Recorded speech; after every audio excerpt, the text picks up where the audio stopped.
Good morning, everyone. Yes, it is I, Untamed Mando, and this is The Untamable Life, and we're doing Literary Souls today, and my co-host is not here today, so it's going to be a little bit of a solo for me, unless other people want to jump on this weird topic that I have chosen to go down. Yeah, we're talking about fanfics today. The reason why? I read a couple fanfics. Yeah, Maxter Ark is ditching me today. I don't think he got my message yet. Last night, yesterday, I went to a friend of mine's wedding, and I completely forgot to message Ark and be like, "Hey, you coming tomorrow? You gonna do the thing?" And I don't think he got my message, but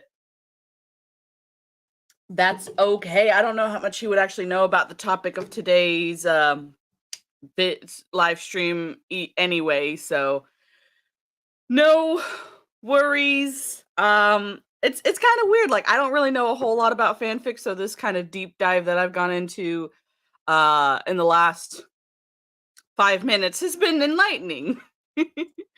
Nah, I know a little bit more about that, but I just thought it was an interesting Dorkasoul. I know. I mean, if you want to try and message him, see if he's awake and stuff, you can. It'll be fine. We'll have fun. No worries. Um but yeah, today's topic is about fanfics and whether they help or hurt a fandom. Because I have spoken about this subject with other people in the past, and there has been very wide opinions. Let's see. He said he was going to pull an all-nighter last night to get some work done. Why didn't he message me back then? I didn't go to bed till like 1 o'clock this morning. Oh well. It's okay. But yeah, I did not prepare like I normally would on a Friday because I was gone. So yeah, that's why we picked fanfics, is because I was interested. I've been reading some fanfics and I got curious and I did the deep dive on the interwebs about fanfics. Um and yeah, like I said, there are wide varying opinions on fanfics, and I thought it would be a cool topic to discuss today. And if anyone in the chat right now wants to hop on and be part of this discussion, because I am winging it today, feel free, and I will post the StreamYard's link in the chat, and we could just have a cool discussion about people's opinions on fanfics. I would have some awesome and cool music playing in the background, but I can't seem to get my Spotify to work.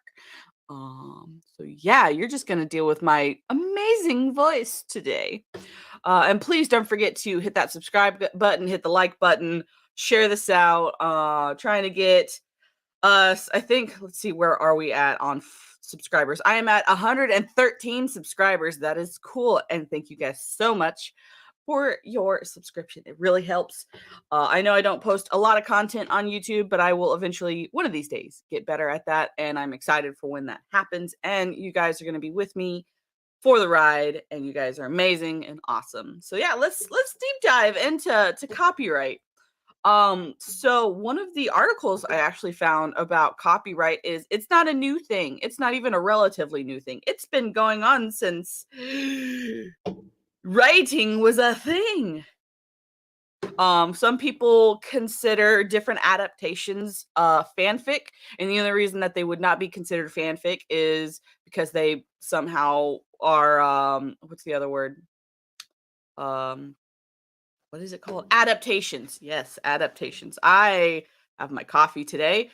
And before I forget, because I always forget for some reason on this show, if you like coffee and you like tea, and you like playing D&D, get your coffee and your tea at Geek Grind Coffee. Link in the description below. I have a code Mando20 at checkout, and you'll get some amazing coffee and tea. This is not what I'm drinking currently at the moment, which is sad, and I feel bad. That rhymed. I am a poet, and I didn't know it. Interesting. Oh, and I just lost a viewer. Oh my gosh, I just lost a viewer. I'm making that joke. I'm sorry. I know I'm bad at jokes. um Yeah, I thought that was funny. I know some people probably didn't think that was funny, but I thought it was funny, and it's my show right now, so. But yeah, the earliest adaptation that I saw was, quote unquote fanfic, was actually Shakespeare. Shakespeare, before copyright was a thing, Shakespeare was already out there making some fanfic, which we all kind of knew that. We knew he copied some stuff. Um, Hi, late art, saying hi and running back to mod for Az. Have fun, guys. Have fun as well, late art. Give Az lots of love. I didn't even realize he was going to be on today. Oh well. This is my normal showtime, so it's fine. But yeah, have fun modding for Az. Give him lots of love. I don't even know what he's playing today or what he's doing today, but if you don't know, Heel versus Babyface, you should subscribe. You should go and watch his stuff. He's a cool dude. So anyway, yeah, Shakespeare's Romeo and Juliet, As You Like It, and The Winter's Tale, and then many more were adaptations or quote unquote fanfics of a what was it called? Da, da, da, da, da, da, da, da. Yeah, they were basically there are other fictions that were published around the same time as Shakespeare, and he kind of copied them and changed it around. He's playing Miss Survival. I bought him a plush chicken. It's hilarious. Bye. Oh, that's awesome, late art. A plush chicken. But yeah, so that's one of the earliest that I have seen on this article that I am currently reading, and I thought that was interesting, because I mean, one of the things that I like to say is there's absolutely nothing new under the sun. With that being said, of course, there's somebody who's going to copy somebody, and I guess the a lot of people's point about fanfics is the negative opinion is you're basically plagiarizing somebody else's work and you're just kind of rearranging it. It's like in school when you copy off of somebody's homework and you change some of the answers around a little bit. Um and in school we're told not to do that. You shouldn't be copying off of other people's work, and that's a fair point. Like a lot of people have a negative connotation of quote unquote fanfics and adaptations because it's not an original work, it's not an original thought, and instead of copying somebody else's thing, you should make your own. And I understand that point, and I agree on that point to a certain extent. But it's also interesting to think about, like, why would somebody write an adaptation or a fanfic? Why would they do that? Most of the time, it's because they love the work of art, the piece of literature. They love it and they want to adapt it to maybe like what their cultural norms are. Maybe what their society is like, and just kind of making it fit their socioeconomic status or whatever. And that's I can see that people. I think a lot of it has to do with intent as well. I think a lot of people will write a fanfic because they love a TV show or they love a book series so much they want to do kind of their own creative spin on it, and I can see why that would be appealing. um yeah, I could see that. I don't know. There were a lot of thoughts that I had about fanfics and that I saw on the interwebs about fanfics, and that's kind of why I was like, "Oh, let's do a deep dive." I think one of the other notable authors, there was a Jane Austen fanfic. It was called The Old Friends and the New Fancies. And I thought that was cool. I didn't realize that Jane Austen also had fanfics written about her work. And when I realized, you know, big authors had fanfics or like it's weird. Like I couldn't really find the difference between an adaptation and a fanfic. The only difference I saw was one became kind of semi-canon and the other is just floating off, somewhere on the interwebs. So Chat, what are your thoughts? What are your thoughts on fanfic, if you do not mind me asking? Because it's just a fascinating topic, and like this is literary souls, and fanfics are, in my opinion, a form of literature. And so I thought that would be an interesting topic to kind of play around with, talk about, and of course, my co-host Arkasul pulled an all-nighter, and he can't give me his opinions because Ark, you're not here. But yeah, like I don't know. I think it's interesting. Like why would someone create an adaptation or a fanfic if they didn't love the original story? And then there are some people who of course bring up Rings of Prime, the Wheel of Time, um other anime and other forms of literature. So like I could see where it can be kind of negative. Let's see, Maxter. It depends on the type of fan fiction. If it's someone who loves the work and wants to continue it, that's great. Yes, I agree. I think that's uh, uh what's it? Mimicking is a sort of is a form of flattery, or I don't remember the term off the top of my head, but a lot of people, like when you're a kid, you mimic, you try and be like somebody because you like them, you want to be like them. And so I think the same can be said for certain authors and filmmakers and all of that. Let's see, Master, when they just put themselves into the story, or make it more adult content, then heck no, stay away. Oh, okay. Okay. Huh, what are your thoughts then on ships? Because there are some fanfics that are just purely, but they're called slash. I didn't know there was proper terminology for this stuff. So like, let me actually see if I can find the different terms. Oh yeah, it's different types of fanfic. The first one is slash fanfic, and that's basically where somebody writes a fanfic where they are shipping, quote unquote, or for those of you who are going to watch this later and who have no idea what I'm talking about when I say ship, it's basically two characters that they want to get together and they're writing a piece of literature supporting that shipping, if you will, of those characters. Um, Let's see. I can't pull up the StreamYards. Why are you so laggy? Gosh, I personally don't care for ships. Whatever they wrote then, I don't care. But when the fans force it, it's annoying. Ooh. Okay. Hmm. That's an interesting thought. Hmm. Um, there are some that would argue that sometimes shipping, quote unquote, takes away from the main story. Um, yeah, I will send you the link. Hold on just a second, Maxter. Da, da, da, da, da. Copy. I'll post it. You'll be my co-host since Arkasul has abandoned me today. Because yeah, this is something I like. Wanna like it's something interesting to talk about. So give Maxter a moment to chat while he jumps on, while they jump on, and yeah, it's gonna be interesting. Hmm. Yeah, that is an interesting thought to kind of be like taking those, do ships take away or do they add, or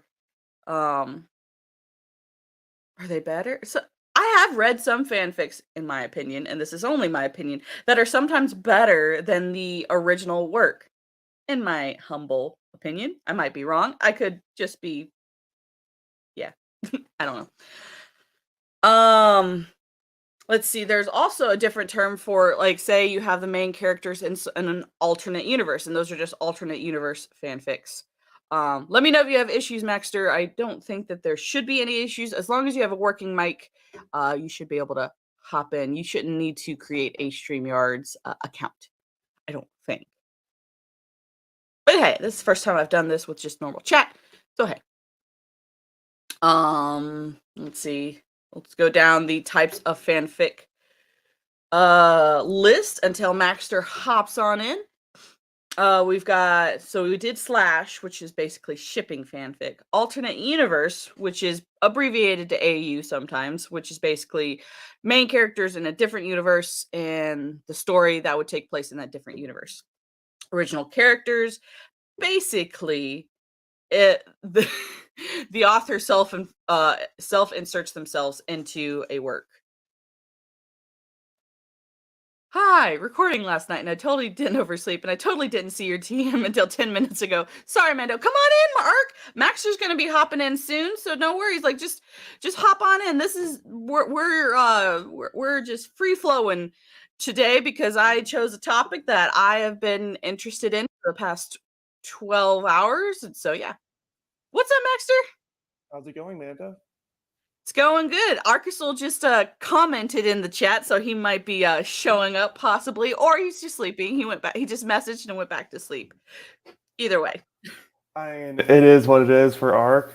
But in terms of fan fiction, for me, the biggest problem is just when people go and take the original material and overdo it. They go Mm-hmm. and focus on really just taking what might have been a more simplistic idea and say, hey, let's ramp it up to 500 and make it to where it is so over the top it's nowhere near the original idea. Mm-hmm.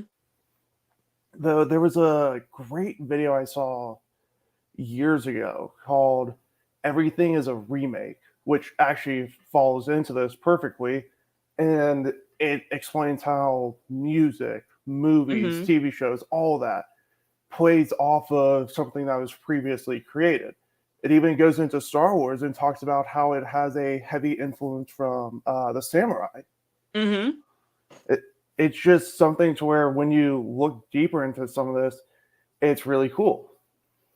Yeah, like that, and that's kind of my thought whenever I first, because I've, like I said, I've just kind of been reading some fanfics, and so it's just the topic has just been on my mind for the last few days. So I just thought it was interesting how sometimes, like when someone writes a quote unquote fanfic or something, they like just put a completely new spin on it. I've seen some fanfics where it's the same situation, but it's from a different character's point of view. And I think that's so cool, like to just do stuff like that where, maybe they just throw a different spin on it or they just have a different idea that goes with it. But yeah, like what you said, when they take it over the top and they just make it something completely different, it's just like So, yeah. did you ever read Rick Riordan books at all? I did not. Okay, he's the person who wrote The Lightning Thief, and Oh, okay. So I've seen. I know. I watched part of the movie of Lightning Thief. movies are trash compared to the books. Oh, Outright. I thought I like. Ooh, nope. I'm not watching this. No, the books are actually good and enjoyable. The movies are horrible. But the thing that I was actually going to go to is in the second series where it's following both Greek and Roman mythology in modern time. It's swapping between two protagonists where both one is the son of Poseidon, the other is the son of Neptune. So they both have the Mm. ability to do things with water, and it's Yeah. flipping between their perspectives to where the Roman, the kid from the Roman camp, is much more used to stricter guidelines, having to grow up and truly work as a unit, whereas the Greek, it was much more laissez-faire, Mm-hmm. easygoing. I think you're telling the same story, but through two perspectives, and I think that really works. That's something really cool. Oh yeah, like I love when stories are like I even like when some movies do it. I know some people who see that they're like, "Well, you're telling the same story twice." Like I don't want to see the same story. I'm like, "No, no, no, no. If you actually look at if it's done well, I can see where some people would get like upset if they're just doing the same thing and they're like the only difference is they're at this angle versus this angle, but Yeah. I think it's so cool like when you do get those different like mindsets and different perspectives. That's why I prefer books over movies if you're going to try and do two different perspectives because you can get the character's mindset, like what you said with the Greek being more laissez-faire and the Roman being more strict, and that makes sense because of the cultures. Like Yeah. the Greek culture is very much democratic. Like, everyone for themselves. But we're going to be super smart, but we're very much independent. Whereas the Romans, because of course you've got the Roman legion, you're supposed to be what's it called when you're forced to go into the military? A draft, essentially.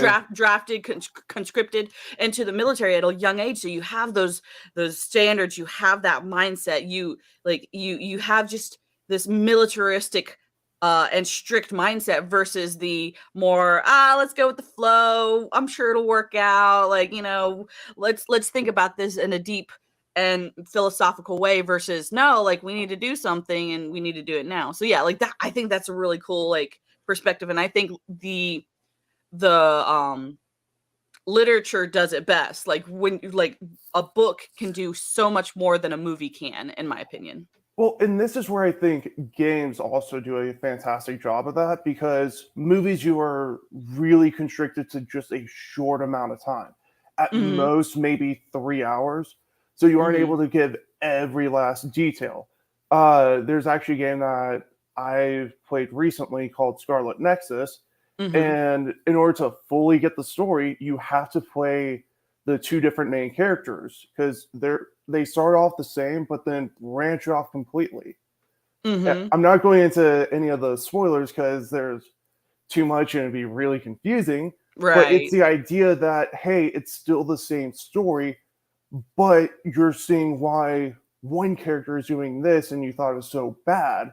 And when you hear that rationalization, you go, holy smokes, that's crazy. But it works so well because it was written that way. It wasn't, oh, well, here's somebody just going and saying, well, I want my character to be amazing, to be a Mary Sue and be perfect.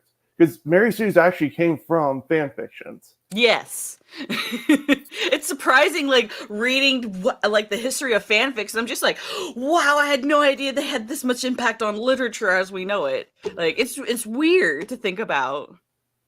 Because when I think of fanfics, I think of that weird person in their computer writing weird lovey-dovey stuff that should not be anywhere near this or anything like that. Yeah. Or just trashy writing, no plot, just fluff. I'm like, look, I am an intelligent person. Give me plot. Give me some substance. I don't care about this little fluffy. Sure, I'm a girl. I like romance. Sometimes I like rom-coms, but that's just a guilty little, that's just like eating candy, it's just something for your sweet tooth once in a while, a little fluff, fine. But no, I need some actual substance when I read. I don't want just candy because you just get tired of it. Well, and it's just something to where the more you can expand on something and not just have it be, oh, hey, this is the one tiny thing that we're going about, and we're going to drag it on for hours. That's where it's a heck of a lot better. Though, have you read any of the Sherlock Holmes books? It's been a long time. I actually have a volume of Sherlock. It's a volume that's got the 5 through 10, I think, of the books. I can't remember exactly, but yeah, it's been a long time since I've read Sherlock Holmes, and that's one of the things I want to eventually start reading again. So if I could actually recommend something a bit different, I would recommend Arsène Lupin, the Gentleman Thief, because the author Maurice LeBlanc, he actually wrote stories to where it's Arsène Lupin going against Sherlock Holmes. Two very intelligent people, but you're seeing it from the perspective of the criminal. And the funny thing is, I would have never found out about Maurice LeBlanc if I hadn't played Persona 5. Because the thing that they did in that game, which I loved, was they tied all of the characters' personas to a different thief from literature. So your main protagonist is Arsène Lupin. You have Captain Kidd, the famous pirate. You've got just so many others where it works so well because they're the Phantom Thieves. So it makes sense that they're all tied to some sort of thief. Right. Huh, that's cool. Yeah, I've not heard of that. I love how No, arcs like give me a moment and 10 minutes later. Sorry. no, I was kind of laughing at that. But no, yeah, it's Maurice LeBlanc's Arsène Lupin, the Gentleman Thief. That's something I picked up a couple years ago, and it's really cool. They did a Netflix show called Lupin, going based off of Okay. it. I Hmm. wasn't a big fan of it, but Well, I mean, it's Netflix. Like, let's be real. When Netflix says they're gonna do an adaptation, everyone just internally is like, ooh. yeah. But but the actual book is really good. It's the fact that you go and see things from the different perspective. Yeah, sorry, Ark's taking his sweet time getting here, which is fine. But yeah, I've never heard of so you said you found it out through Persona 5, the Yes, video game? Okay, yes. I haven't heard that. Have I? I feel like I've heard of that video game. I mean, it kind of, it's not the biggest one, but it's definitely a better known JRPG. It's Mm. Mm-hmm. uh, it's pretty. It's definitely weird. Without too many spoilers, the first palace that you go through is your high school gym teacher, who physically abuses male and female students and will sexually abuse female students as well. And Wow. it is messed up, and it helps drive home the point. This person is really bad. They're a scumbag. You Right. want to beat them. That's a lie, Arc. I'm not a better co-host. Hey, I see my personality, like, yes, I can talk. I can just keep on talking, but it's not, I don't find myself near as interesting without somebody else to talk to. So I appreciate you, Maxter, for coming on. Like, and Arc, this is why I have co-hosts, because if I just keep talking, I'm just gonna ramble on. I started rambling anyway, and so like it helps me stay on point to have somebody else to talk to. For those of you who don't know, like, for anyone who's coming new to the channel, I usually have co-hosts because I don't find myself that interesting.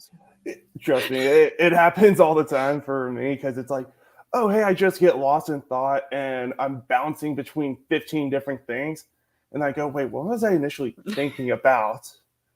Yes. But yeah, that's interesting. Like, because I had never really, the point has been made in the past that video games are a better medium than movies are for getting like a story across or a point across. I'm the more and more I think about it, I tend to agree that I think the new renaissance that's happening as far as like art goes, and just any kind of music, or not music, just any art in general, the arts, I guess, is the Yeah, best way. I think video game is the best medium right now because some of the graphics are phenomenal in games. The music in games is like, it's amazing what a lot of music will do to a game scene. Like when you get ready for that boss fight, like if I'm playing Skyrim and I start hearing the Dovahkiin start playing, I'm like, oh god, there's a dragon. Where's the dragon? Like, just those musical notes that, like, when you're playing that video game, like, phenomenal. And then like being able to have that story, like you are in that story as that character, but at the same time you are separated because you're seeing them like in third person, but you're controlling their actions to a certain extent. So yeah, I can see, like, I don't know if I think it's better than books, because in books you can actually get the main character, whoever's character's actual thoughts and mindset, which some video games do that pretty well.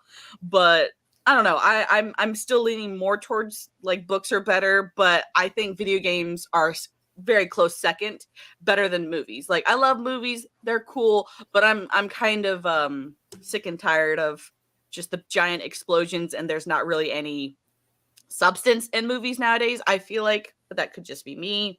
no, I 100% agree, because with most modern movies, it's the flash. It's how we can just draw people in, but not keep them from coming back. It's, Right. hey, can we get that big name actor or actress and really make people be like, ooh, this looks cool just from trailers, and then everything else in the movie is just empty. It's Mm-hmm. broken. It feels a shell of itself. And that's one thing that I really dislike about modern movies, because it's not about the storytelling anymore. It's about just getting those seats in the those butts in the seats for the first 5-10 minutes, make your money, and then you don't care if they leave. Right. I hate to. I used to. Um, I agree. Like I think that's part of the reason why I feel like movie directors and the movie people don't realize that the normal population is willing to sit and watch a 3 hour long video or movie if it's got some substance. Granted, not everyone's like that, and there of course are normies who are just consumers, and those are unfortunately, in my opinion, the bane of everyone else's existence, No, are I agree. just the consumer. But like me, like people watch the Lord of the Rings extended edition all the time. I don't know hardly anybody who says watch the normal theatrical release of Lord of the Rings. They're like, no, no, no. Watch the extended edition. Take some time out of your day and watch the extended edition. Why? Because it's better. It's got more substance in it. And like there's like books that are like that, like the Chronicles of Narnia series. Like I have it. I've read it multiple times, and like some people will say, oh, it's for kids, but it's got some very heavy themes in it, and it's Yeah. got substance. And I come back to reading it over and over and over again because I read it and I notice something different each time. And I Well, feel like modern day movie people just don't get that. well, and if these are not something that I'm saying, hey, go play today or tomorrow or whatever, if you ever choose to get around to them, but games that have some of the best storytelling I've ever seen, because they focus on building up everything. They focus on giving you little subtle foreshadowing hints. They focus on making sure that you are engaged story wise, even though it may feel like, oh hey, there's nothing going on. It's setting up the world for later events, so it doesn't have to be like, oh hey, we're in the middle of this thing, but here's this landscape, here's everything you need to know, cram it down your throat, and then go back to whatever you're doing. It's you've already been here, you've already experienced that, and that's the Legend of Heroes Trails games. If you've ever Okay. seen Boba and I talk about them, he and I Mm-hmm. love them because they have some of the best storytelling, in my opinion. And the fact that these are games that just do so well. The crazy thing about them is the first game, when it was translated, it took 2 years to translate. Wow. Normally games take about 6 to 8 months. So it took 3 or 4 times longer than normal to translate one game, because every time you kind of move the main story along, characters will have new dialogue.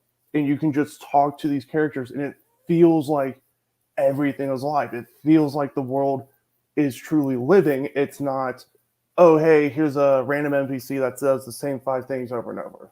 Mm-hmm. Yeah, I feel like that's so cool because yeah, part of having a living, breathing like game, what like is, does it feel like you could, like, you as a person could be planted there and actually feel like it's a real life thing, like real actual conversations that you would have with somebody across the street. Like I think that's so cool, like when games are able to kind of capture that. It's like it actually makes you feel like, oh, I am in this game.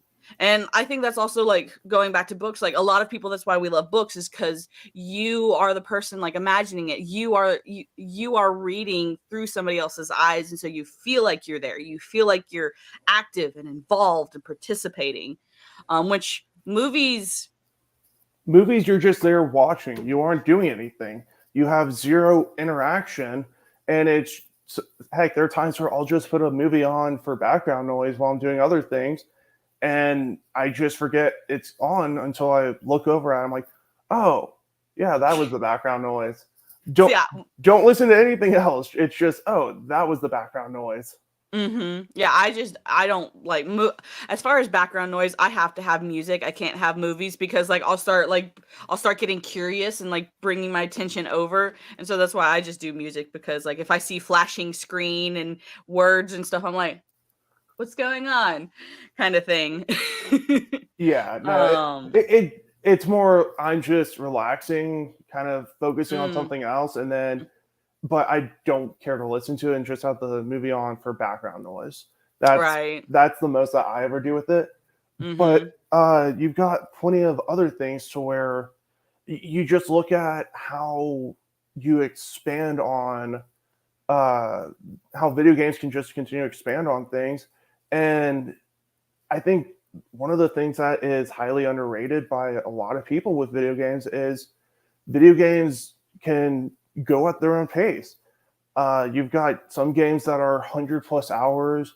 You have other games that are 10, 15 hours, heck, even Mhm. 2 hour games. It's how long they want to tell the story, how long they want to have you engaged. And that's where I think things work a heck of a lot better than if you were to just go and say, hey, we're going and forcing you to only have 2 hours of experience. Mhm. Yeah, I think also that's why D&D, like Dungeons and Dragons, I think that's why that's also like such a great game, such a popular game. Yes, yeah, you have to like actually like math the numbers in your head and you're writing it down on like an actual character sheet. But the reason why Dungeons and Dragons is so much fun is because you create a character. You are actively making decisions that change the story around. Like your DM, like I think also like to be a DM, you have to be creative. You have to be willing to make a world. Granted, you could be using one that's right out of a book.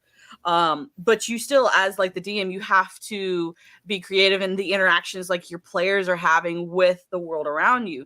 And that's what I think that's why Dungeons and Dragons is such a great game, because it allows you as the person to be inserted into a story.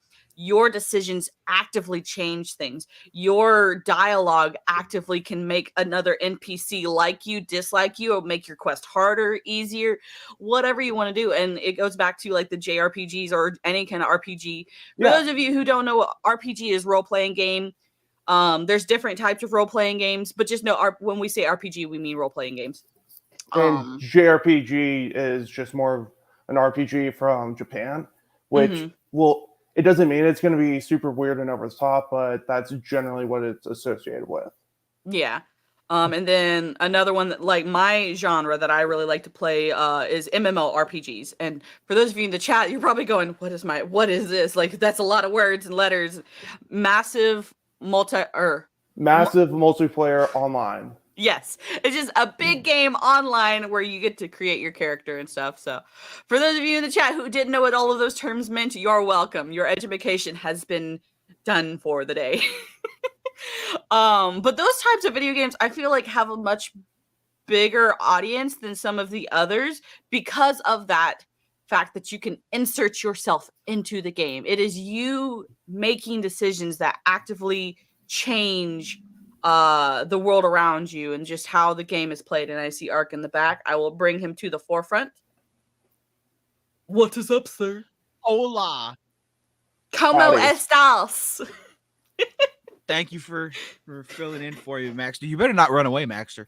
Bye, Oh Ark. no. This This is the Maxter show right now. No, Well, like I will actually be right back. I gotta do one quick thing. okay, yeah, no worries. So, Ark, what are your thoughts on fanfics?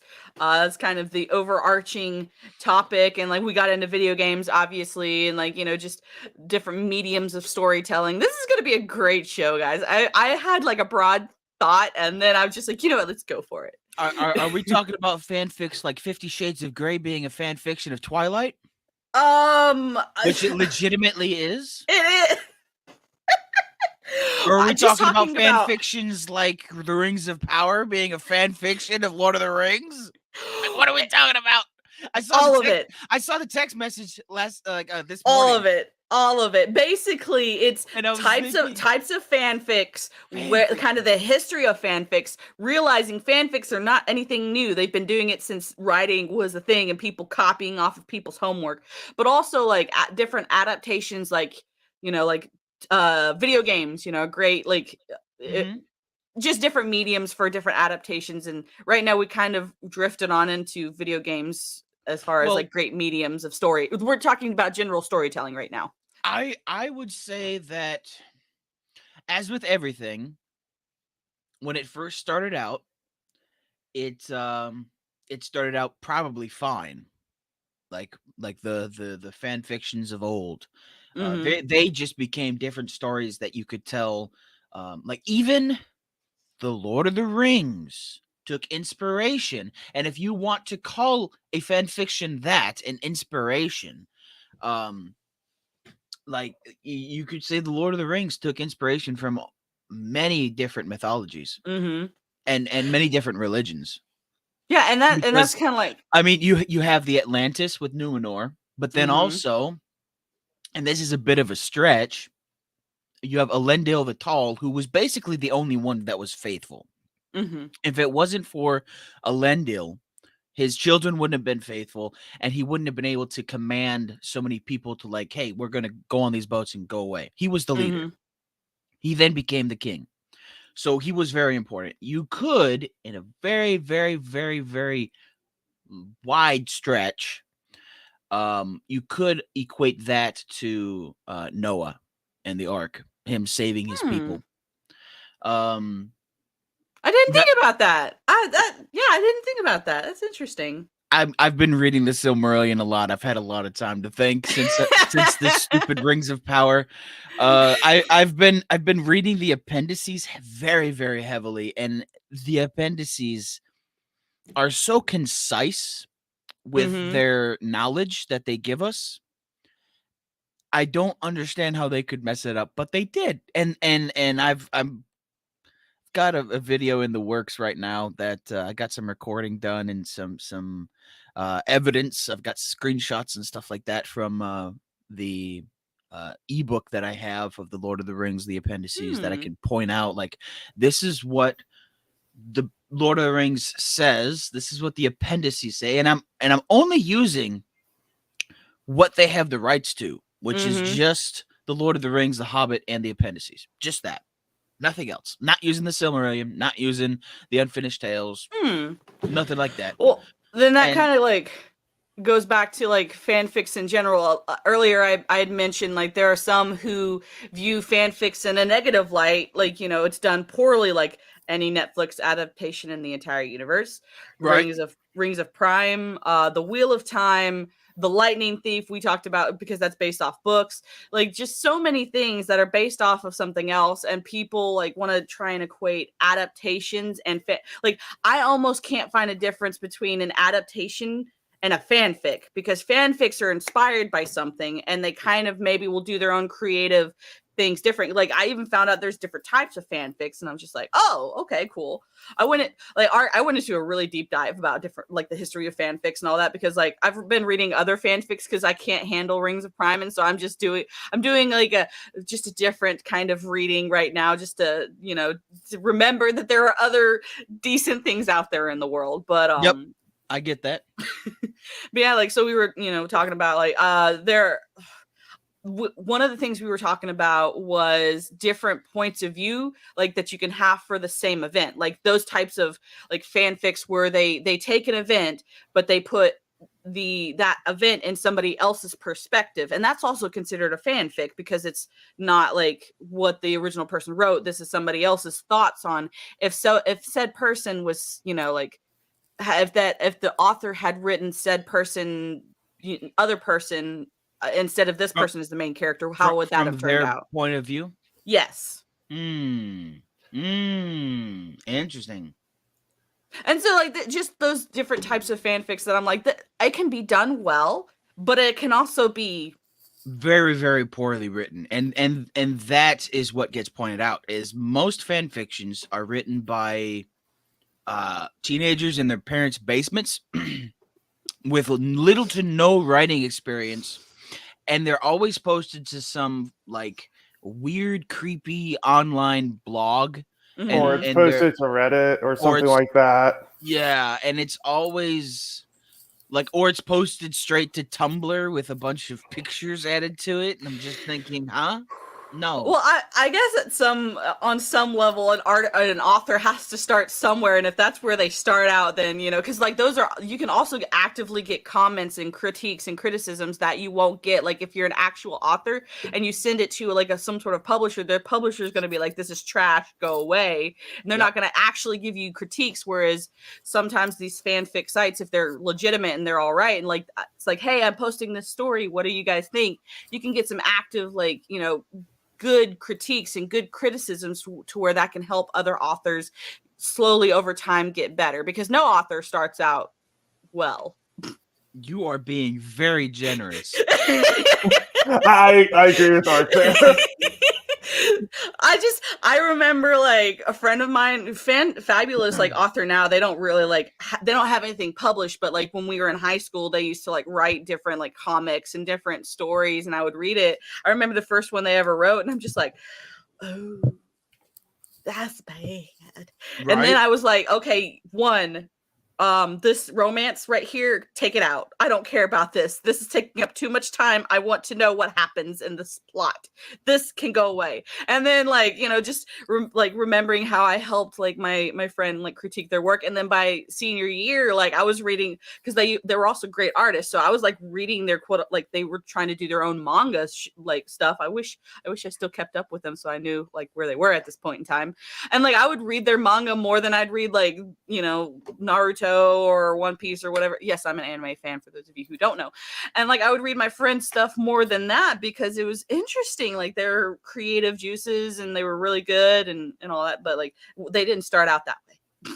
Well, and I'll say this, romance and stuff like that and a lot of literature or movies, books, whatever, I just don't care for it because unless it's that's usually be not done well. Well, unless it's the main focus, it's the main point. Mm-hmm. Almost every single time it feels forced. It's something that you kind of have to build off of. You need to go and have it be not just love at first sight and then later on, oh, hey, now they're married and they have 20 kids or whatever. It's, oh, hey, they just so happen to cross by each other and eventually grew a relationship because that's much more natural. That's much more how it is. Heck, it's kind of funny how that's how my mom and stepdad met.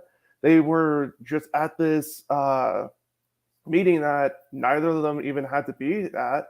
They were going and doing this for their jobs, but it wasn't required. They started talking about sports and things went from there. It just literally was two random people meeting, talking about something they had shared interest in. And what we see too many times is, oh, hey, here's this character. They just fall in love with somebody. They look at the door, they walk through. It's just like, oh, it's like, that's not how it happens. But it's just also most of the time whenever we see romance in a lot of things, it's either, oh, hey, one person is just so oblivious they will miss every single last sign, whether it's, oh, hey, I kind of like you, or I want to marry you, do whatever you want with me, yada, yada, yada. Right. And they're just like, oh, they're just a good friend. Or it's, oh my gosh, so madly in love with you. I will go to the ends of the earth, but the other person is just rejecting them. It's like, neither of those are really realistic. Right. What are your thoughts, Arxul, on romance in literature and storytelling, or in fanfics in general? I mean, I'm not a romance guy at all. Nope. I mean, I find the since we've been talking about it a lot, I find like the romance between Aragorn and Arwen, Beren and Luthien, I find those very nice, very touching, very key moments. But for the most part, like, oh man, I really don't care. I just don't. I would say that those are done well, though. Well, and I'll say this. Okay, well, here's one that's done well. Here's one that's done very well. Avatar: The Last Airbender, Aang and Katara. I don't care about that at all. Don't? But I recognize that it's done very well. I see it as like, yeah, that was definitely some puppy love right there that then Mhm. sprouted into like full blown like romance. But I don't care about that. Like I wanted to see Aang like shoot air out of thin air, like well, shoot air out of thin air. Shoot air Wow, out of I air. am tired right now. Yes, I shall shoot the air out of thin air. That's right. Control the air and then shoot rocks out of thin air. There we go. That'll work. But yeah, that's what I wanted to see when I was watching that. The same goes Right. for I'll tell you a romance that wasn't exactly done well, and that was in the inheritance cycle books, the Aragon books. Mhm. Um the romance between Aragon and Arya was very, very poorly written when it first started, and then it starts to Hmm. pick up later on. I Okay, because didn't I haven't read all of the inheritance cycle, so I wouldn't Yeah. know. I didn't like it to begin with. I thought it was annoying. I thought it wasn't needed. But once again, when I went back and read it through like the fifth or sixth time that I've read those books, um, you see that he's like 15 years old in the first book, so it makes sense. Just like with Mhm. Aang and Guitar, it makes sense. Mhm. When you understand the So context, like, yeah, kids are not gonna do love well. no, No. no, they're not, and so you have to have that in the back of your head. Like I haven't read the Harry Potter books. I assume there's some romance in Harry Potter. There is, of course, in the standard high school way until you get towards the last book. And then, like, Yeah. it's one of those things where it was kind of hinted that Hermione had a thing for Ron. Like, she's always kind of had, like, a little bitty thing for Ron, and Ron's just dumb. Yeah, that's what I got from all of the memes. Is Ron is just really dumb compared when it comes But, to like, in Hermione. the book, like, the movies make him out to be way dumber than like, yes, he was dumb in the books. He was, very much so, but not that dumb. Like, that would, like, when the movies just took it, like, he is, like, kind of oblivious dumb, and they just, like, cranked it up to 10, in my opinions, about the movies versus the books. That's okay. That's pretty funny. But when to tie it into fan fictions, sometimes what I've noticed is fan fictions is purely tied into the romance aspect Mhm. because they focus in on that and they can't focus on anything else. And they can't focus on any other characteristic, they can't focus on any other emotion, Mhm. nothing. And so that's why I just whenever I'm like whenever I see a fan fiction online, like whether I'm like perusing Reddit and it's just like this 15 paragraph thing and I'm just like, okay, I'm going to read the first and last paragraph. And then there's romance in both of those. Then I'm just like, yeah, it was not worth reading. Keep It moving. was fluff. Yep. Fluff. Well, and it also goes back to the idea of just having a Mary Sue or Marty Sue in Mhm. fan fiction to where it's a self-insertion and they just focus on making themselves the grand hero or the grand everything.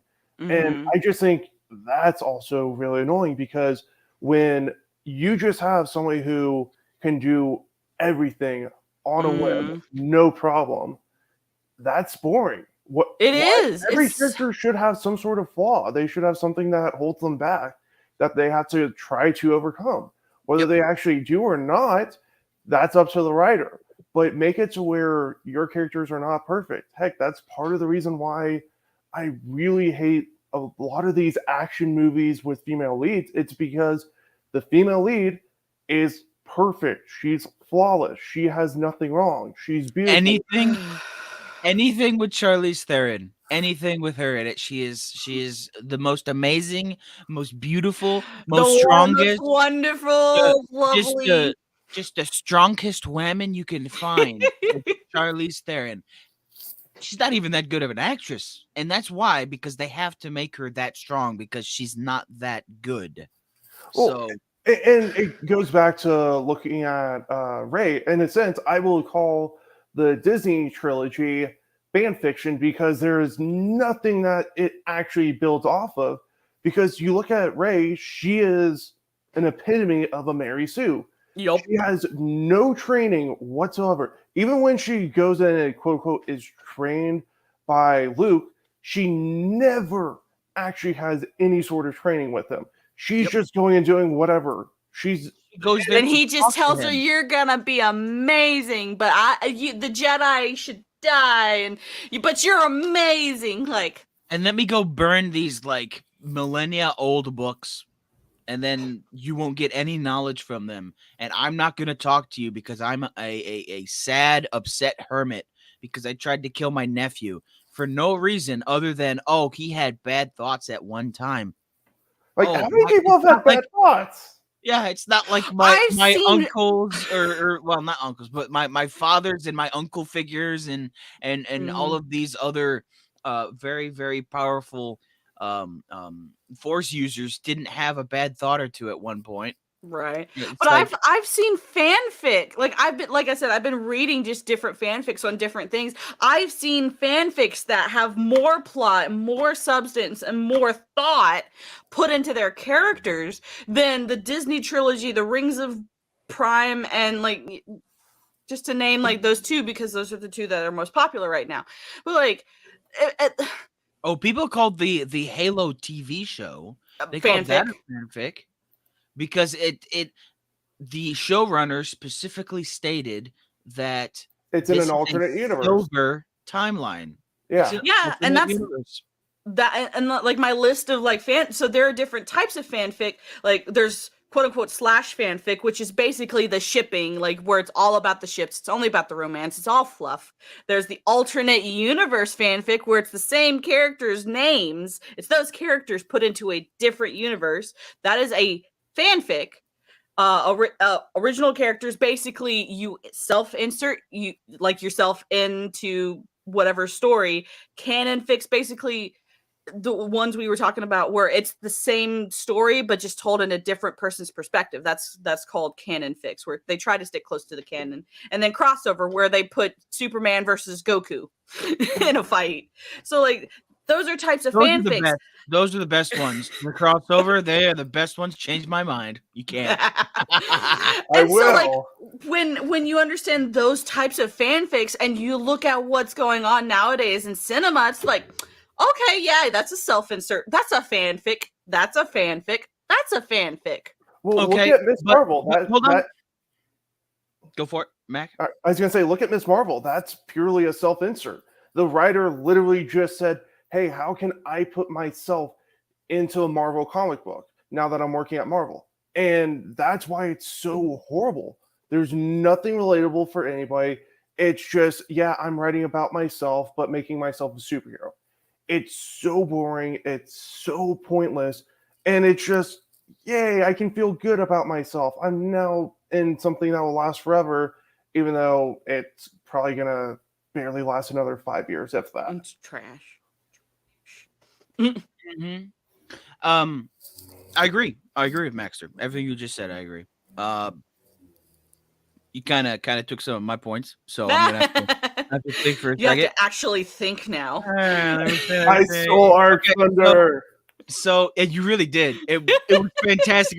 I was just sitting here thinking, this guy is taking all of my points. Means maybe you guys have spent some time hanging out together.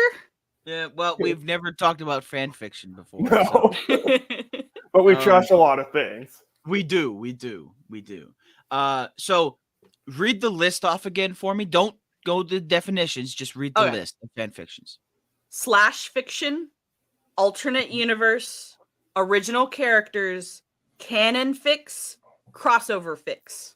Okay, so read alternate universe. Read the definition. So I'm gonna skip over. It's usually abbreviated AU for alternate universe. Basically, an alternate universe works involve placing existing characters into a different setting. A typical example is putting all the characters of a fantasy universe into an ordinary high school place of work, like just in everyday normal lives instead of their fantastical universe. Okay. All right. Cool. Go to the canon fiction. Read that one. These are works that attempt to stay very close to the original story's plot. For example, you might retell the same plot from a different character's perspective. A subgenre of this canon divergence, a speculative story about the events that would happen if the characters of the original tale made different choices. They didn't do either of those for the Rings of Power. No. They didn't do either. First off, they didn't do any of those style of fan fictions. And then they didn't do the two that they could have gotten away with.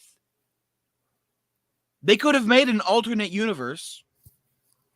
Not one that involves a high school, because that wouldn't have made any sense at all. But I would just see Galadriel and Elrond running around as in high school. Just that would be amazing. That would. They would be I wouldn't know what to do. They'd be the 5th, 6th-year seniors on their extra victory lap or whatever. Yeah. Like, I've been graduated 5 times now. Bite me. Yeah. I don't know.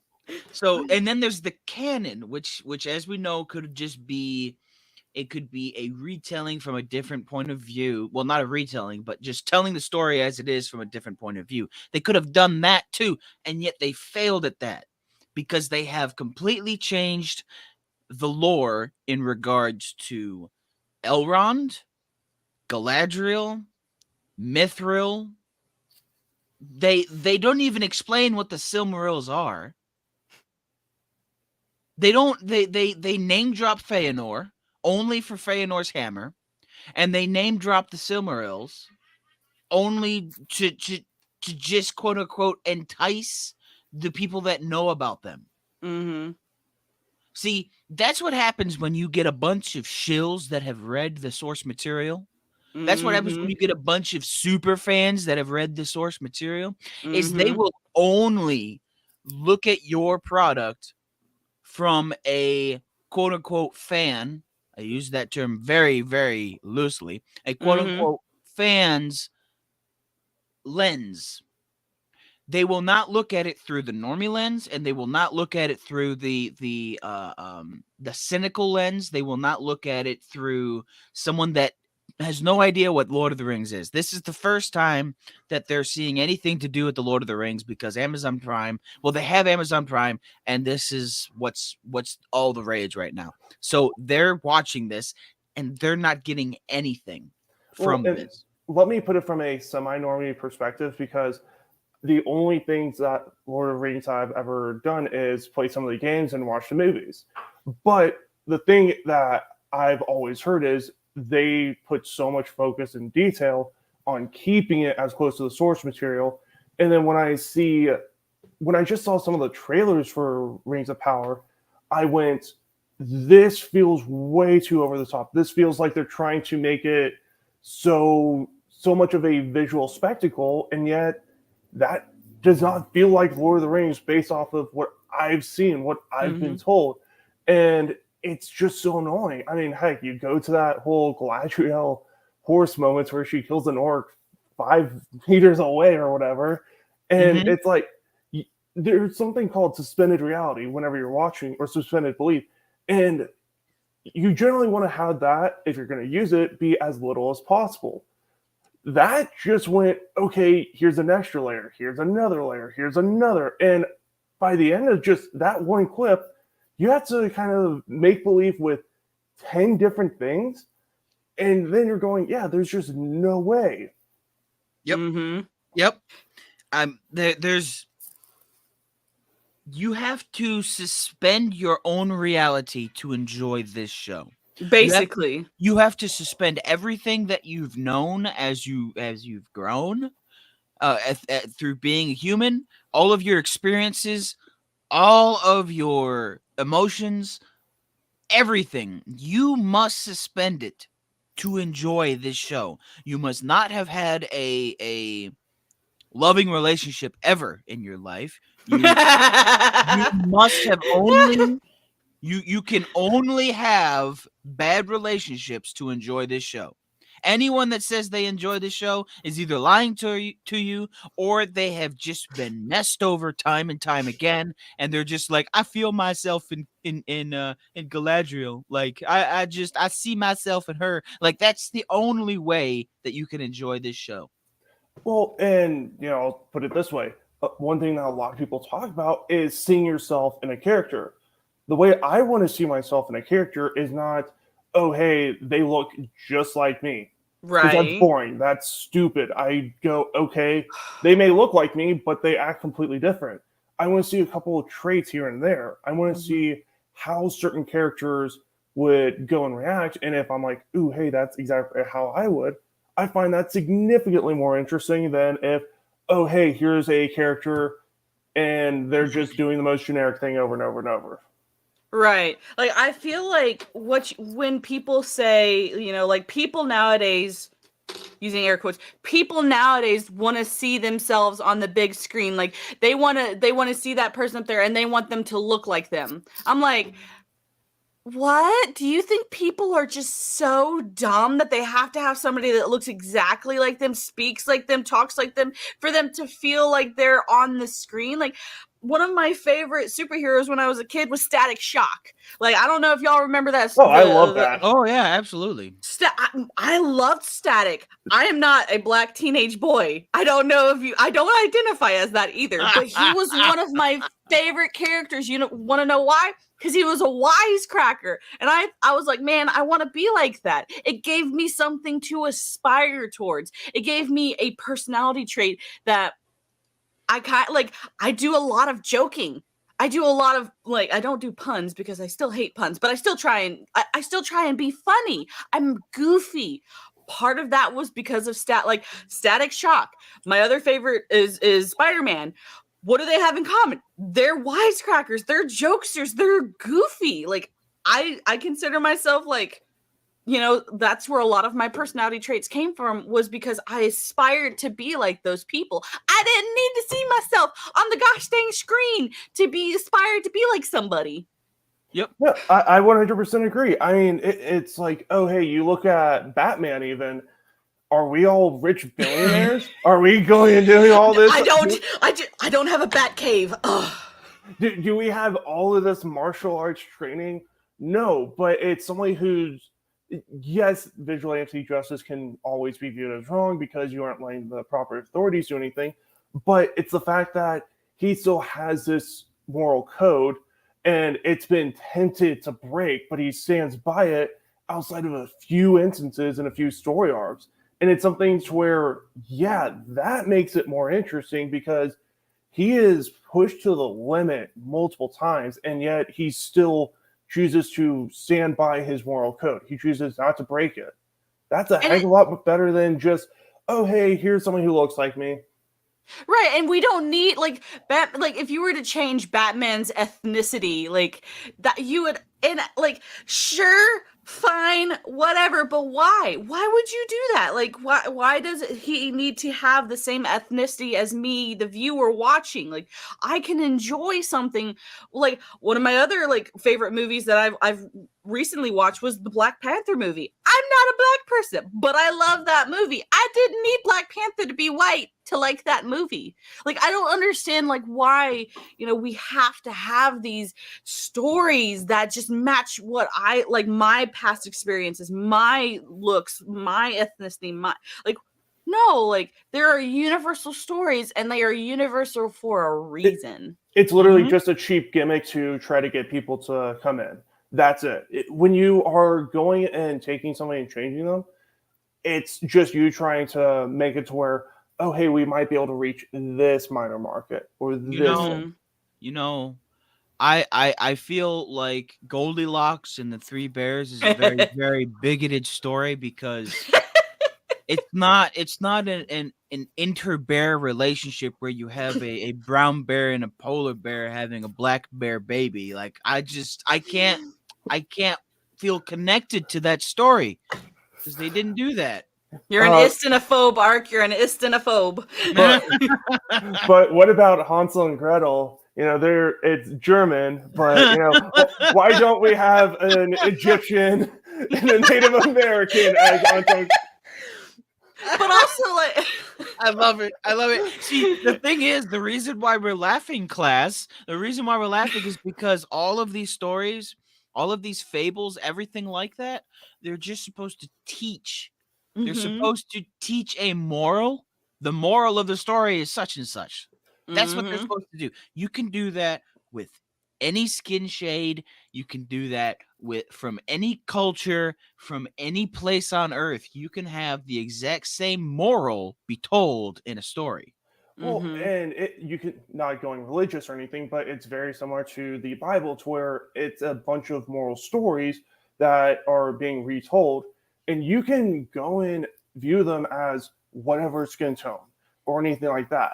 It's just the moral of the story that you want to grasp and retain.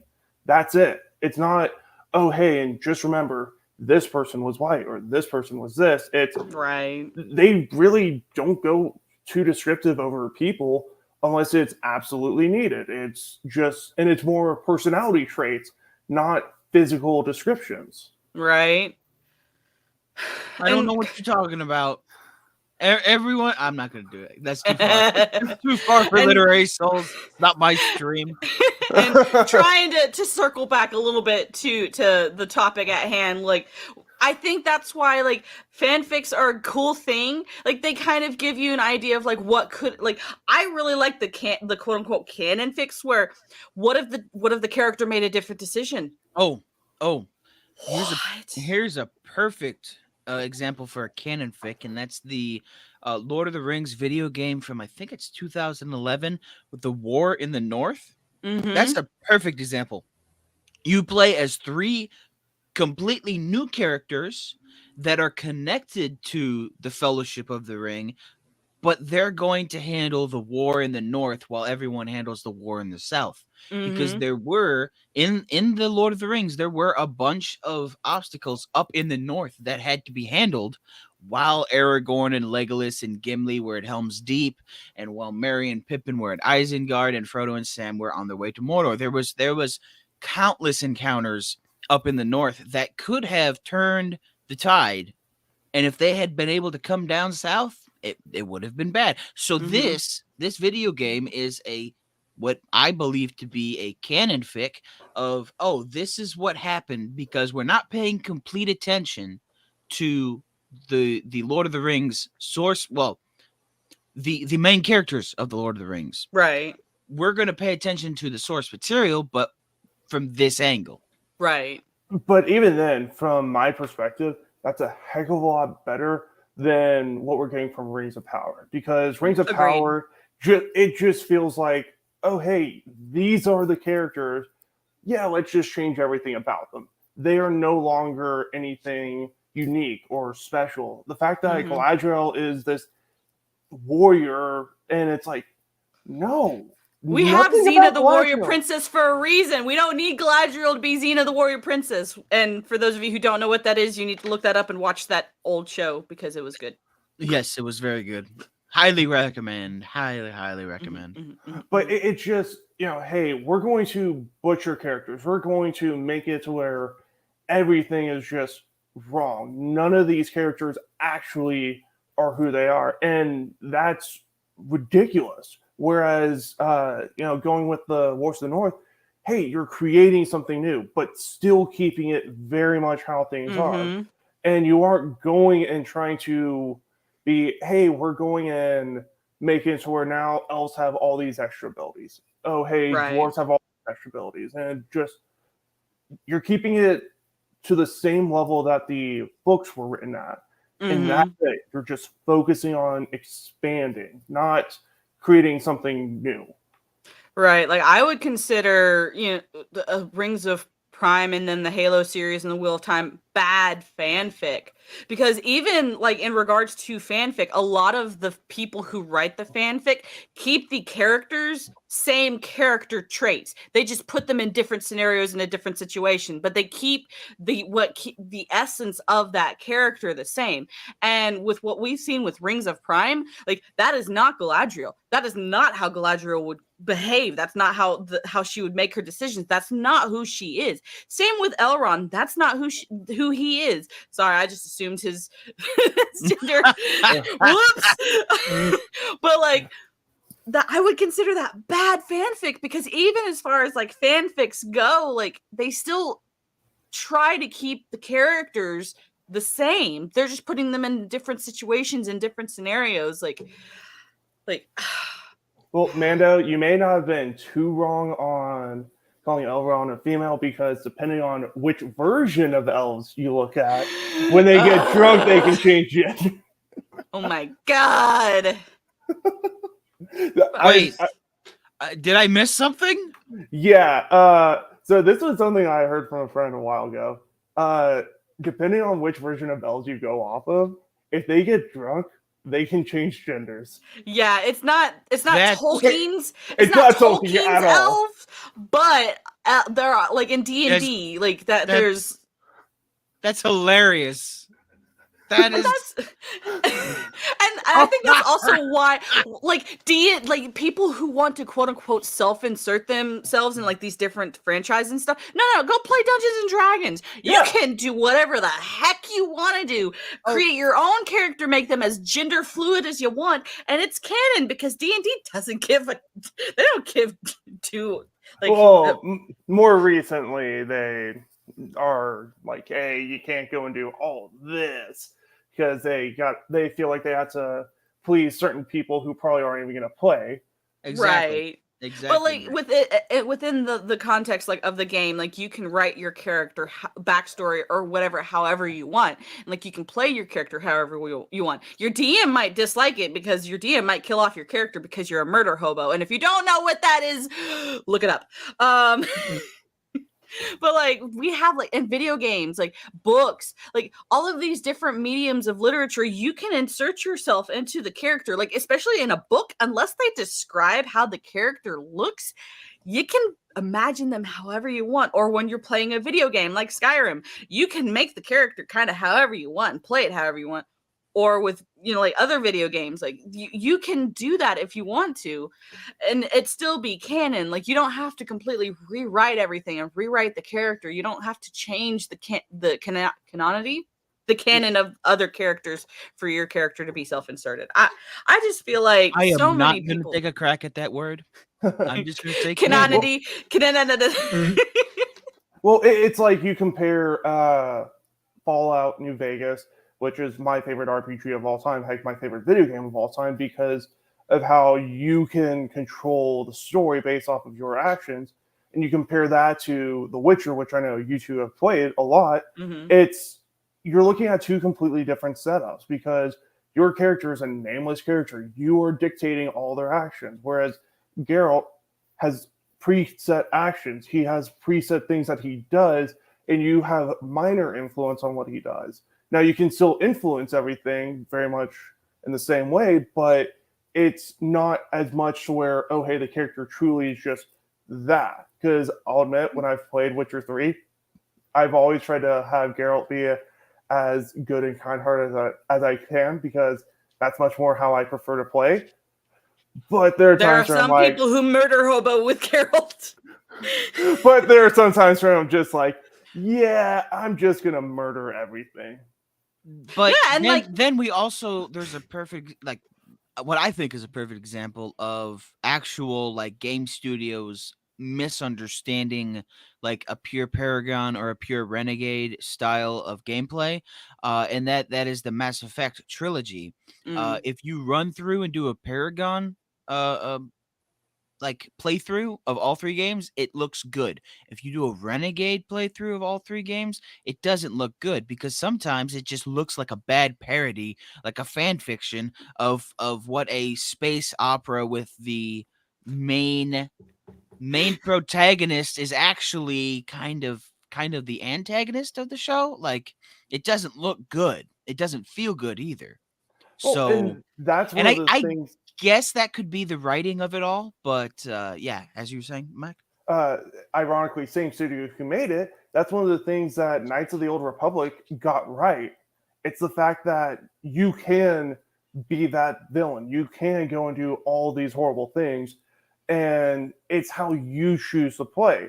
And I think that's much better storytelling, because obviously that is in its own self a form of fan fiction, because it was not originally created by George Lucas or anything, but it's been so well respected that everybody views it as canon.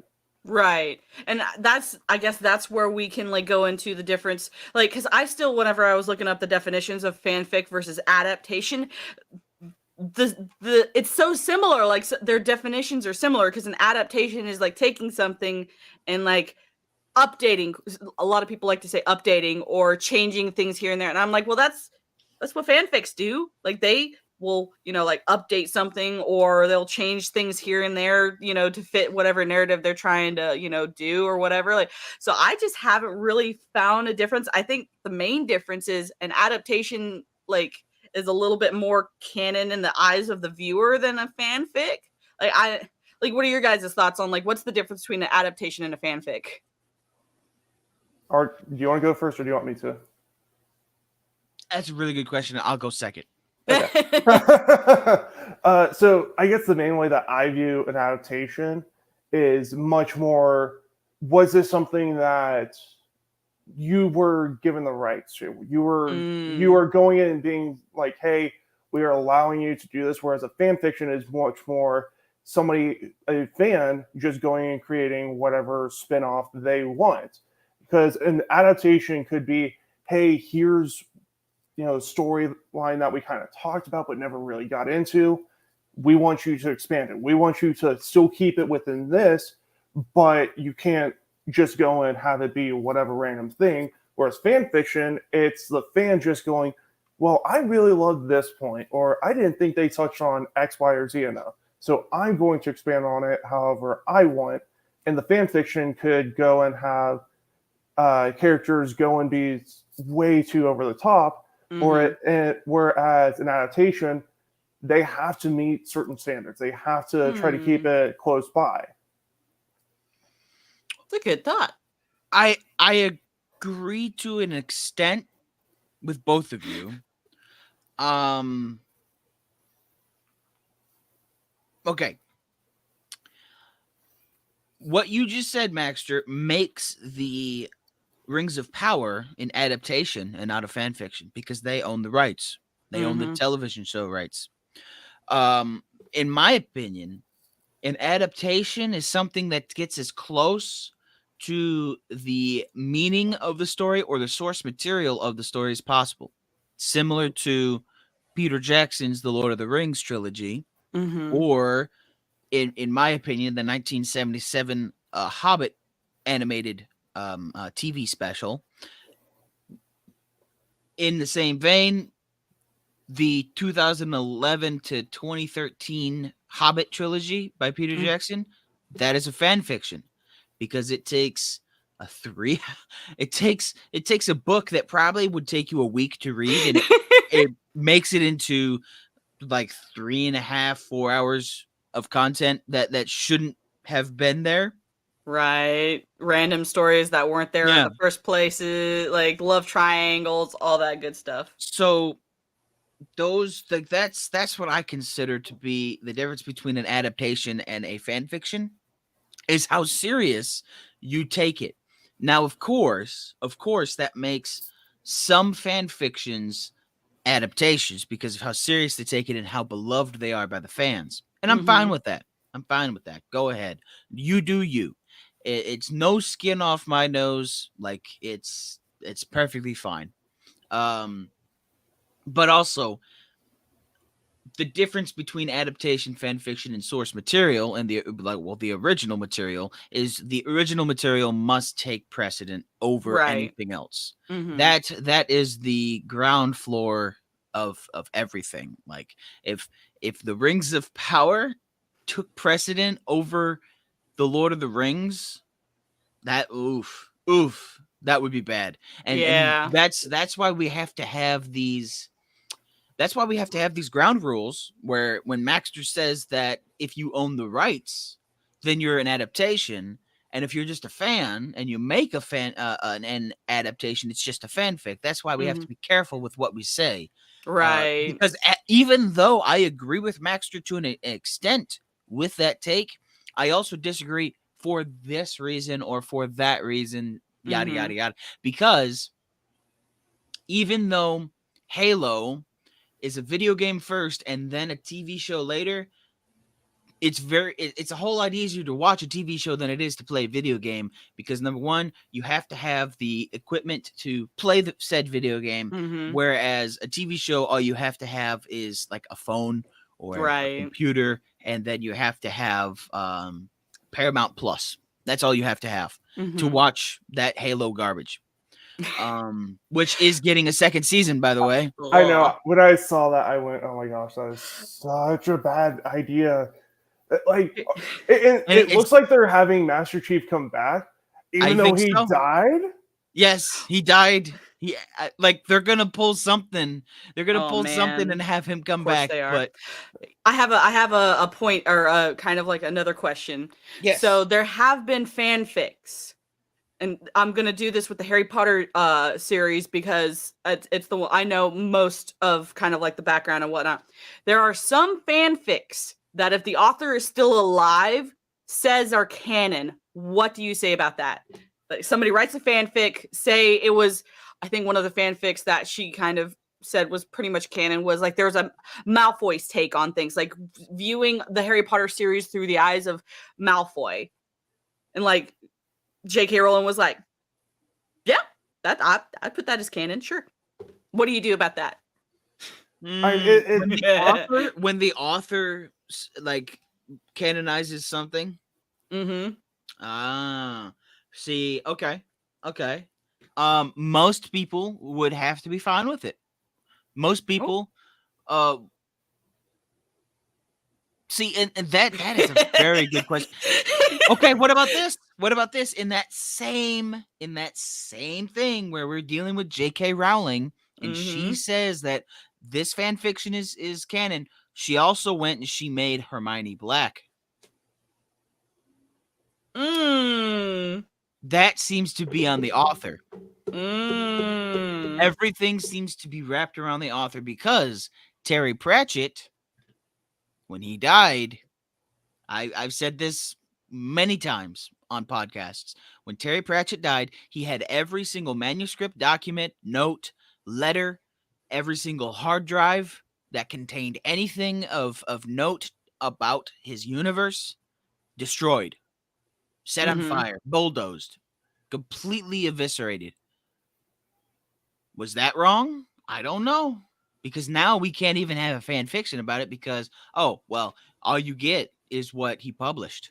100% of Terry Pratchett's work is published. Guess what? I'd say about, it may not even be 50. I would say 50% of what Tolkien published is out there. Yeah, 50. I'd almost put 45%. Yeah. Like, because they still have unwritten, like unpublished notes, unpublished letters, unpublished documents that Tolkien wrote by hand or used a typewriter to write up. And so, do we consider those things canon? That's the question. If we were to find that, and we were to see John Tolkien's signature on a note that said Galadriel was black, would that be canon?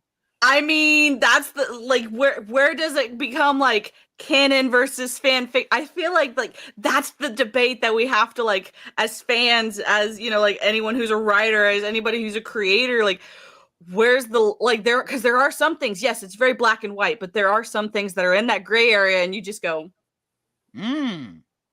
by definition, I wish that Thad would was be here. That would have set him off. That would have set Thad off. I love you, Thad, but man, that would have been great. That would have been hilarious. I mean, like, that's the thing. Like, according to, like, fanfic, let me try. I had the actual definition for fanfic up, like Merriam-Webster's definition. Let me try and see if I can find it. Dang it! Where is the Merriam-Webster's fanfic? Okay, I'll just use a different the definition that Wikipedia has. But of course, Wikipedia is basically a fanfic is a fictional writing written in an amateur capacity by fans, unauthorized by, but based on an existing work of fiction. And see, Merriam-Webster has stories involving popular fictional characters that are written by fans and often posted on the internet. So the difference is it's unauthorized versus authorized. So I guess that would be the difference between a adaptation and a Who fanfic. Authorizes the sayings of a dead man? That's the thing. like, how does it become authorized versus unauthorized? Like, of course, like, Shakespeare copied a lot of his plays, and his things are considered canon. But is it? Yes. I This is a very, very, very good debate, and you will see the open-minded people and you will see the closed-minded people very quickly by their reaction to these questions. Because if I were to go to somebody and ask them, what makes something authorized? What makes something look at this. The Wheel of Time. Robert Jordan wrote everything but I believe the last 2 books. Mm-hmm. Now, on his deathbed, he chose a successor, Brandon Sanderson, another very excellent writer, very, very good writer. Robert Jordan authorized Brandon Mm-hmm. Sanderson to finish his story, to finish the Wheel of Time. Mm-hmm. Terry Pratchett authorized no one to Mm-hmm. finish his stories, and he was not done. He made for sure that his wife, when he passed away, his wife made for sure to destroy everything that was her husband's. Everything. Now we go into Tolkien. Not once have I seen any evidence that John Tolkien told Chris to make the Silmarillion. Not once. Not in any letter, nothing. And I've looked very, very heavily. And now I've seen letters that he's like every single letter that John Tolkien wrote or that they compiled into that book of letters. That was also compiled by Christopher Tolkien and edited by a bajillion editors for the publishing company's like round of editors that they had. Every single one of those letters pertained to either the Lord of the Rings or the Silmarillion or some form of lore, the Legendarium, and they were from Tolkien to fans.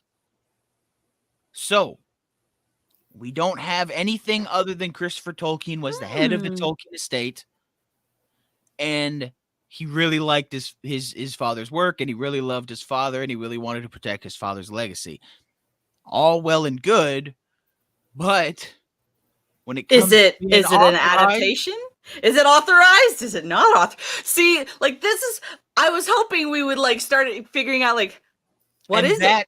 And that is gonna get me crucified by some people that really take the Silmarillion to heart. So I mean, I consider the Silmarillion. canon because it was authorized by a Tolkien. So like Okay, well, then that means that the Rings of Power is canon because it was authorized by the grandson of Tolkien. Who is it? right? Tolkien. So yeah, this is a rabbit hole. What are your thoughts, Maxter? You've been quiet while we're thinking about these things. it really comes down to, in my opinion, just how much trust was put into the person who wrote it. Because you look at Christopher Tolkien, I'm pretty sure John Tolkien very much trusted his son and was like, hey, I don't want you to just go and ruin this. I don't want you to go and change everything. And from everything I've heard, it's very similar to what John wrote.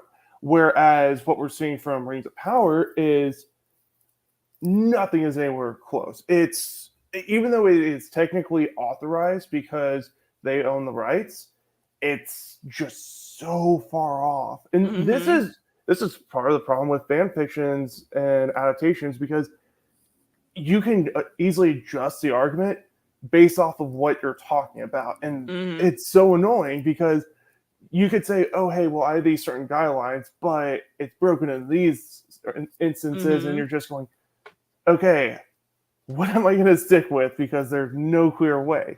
But you also look at, going back a bit earlier, to where, oh, hey, the author says, yes, this is canon.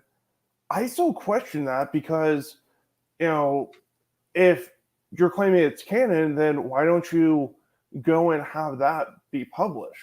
Why aren't you going and saying, hey, this is based off of my story. We are allowing this person to profit off of it because I thought it was so good. And then And then, Maxter, you bring up a very, very good point, and I'm going to pivot slightly while staying true to what you were just saying. I watched a very, very, very, very convincing argument that Razorfist gave, saying that the Witcher franchise is a plagiarism of Elric. Fan fictions, plagiarisms, source materials. This is See, that was the all I've heard that argument in the beginning of the video. I mentioned, like there are some people who say all fanfic is plagiarism and should be burned. Yep. Well, Ark, have you ever seen it's like a 45-minute long video on YouTube called "Everything Is a Remake"? No. Link So, that to me. it goes and talks about how music has essentially been remade based off of previous things.